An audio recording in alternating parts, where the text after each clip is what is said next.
You pull back the felt door and step into the gur. Outside, the storm begins. First hour, you settle onto the wooden floor, cross-legged on a wool carpet. The circular lattice walls creak softly as wind pressure builds against the felt layers. A small dung fire burns in the central hearth, smoke rising through the crown opening above. The temperature inside holds at 15 degrees Celsius, while outside it plunges toward freezing. You wrap a deal robe tighter around your shoulders. Rain begins, light at first, then hammering against the roof felt like 1,000 fingers drumming. The sound is hypnotic, almost meditative. The gur breathes with wind, flexing slightly, but holding firm. Your ancestors engineered this structure for exactly this moment. Second hour, the storm intensifies. Wind speeds outside hit 60 kilometers per hour. The felt walls ripple and pulse like a living lung. The wooden lattice framework, Hana walls, lashed together with leather strips, distributes the pressure evenly across the structure. No single point bears the full force. The tension bands around the crown ring tighten and release rhythmically.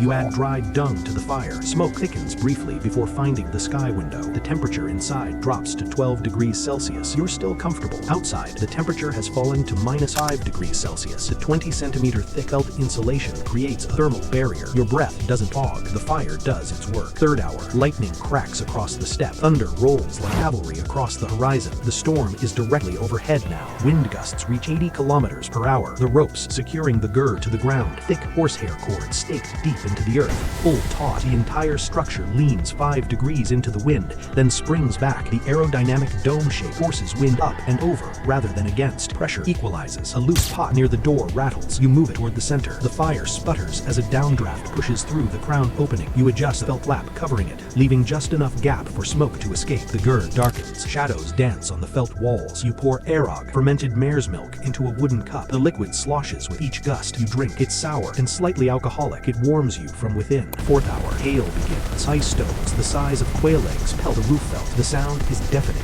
like being inside a war drum, but the felt absorbs the impacts. No hailstone penetrates. The overlapping layers compress and distribute each strike. You hear them bouncing off, rolling down the curved roof, hitting the ground outside. The fire has burned down to coals. You add more fuel. Orange light flickers across your face. The temperature inside has stabilized at 10 degrees Celsius. Outside, it's now -8 degrees with wind chill driving it lower. You would last maybe 30 minutes out there before hypothermia began shutting down your organs. In here, you're protected. The gur has withstood Siberian winters at -40 degrees Celsius. This storm is nothing. Fifth hour. The wind shifts direction, now coming from the northwest. The gur doesn't care. Its circular design has no weak side. Every angle is the same. The wind finds no corner to exploit, no flat wall to push against. It simply flows around. The ropes creak, the stakes hold. 1,300 years from now, engineers will call this rotational symmetry. Your ancestors just called it smart. You lie down on a sleeping platform along the wall, head toward the center, feet toward the perimeter, the traditional way. A sheepskin covers you. The wool still smells of lanolin. You close your eyes. The storm rages. Inside, there is only the rhythmic creaking of wood, the whisper of wind through felt, the pop and hiss of dying embers. Sixth hour. The storm begins to weaken. Rain softens to a patter. Wind drops to 40 kilometers per hour. You drift in and out of sleep.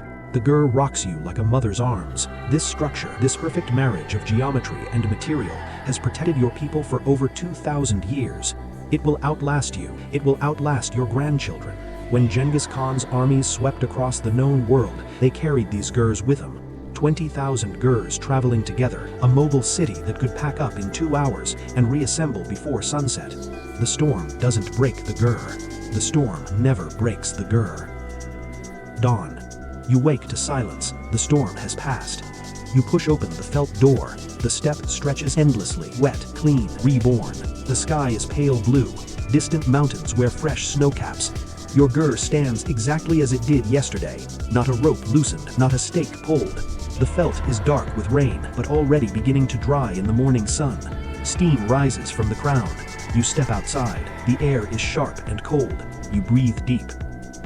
In 1241 AD, while European stone castles crumbled under siege and wooden houses splintered in storms, the Mongol gur remained portable, adaptable, indestructible, a technology so perfect it required no improvement for 3 millennia. The storm tested you, the gur protected you, you survived.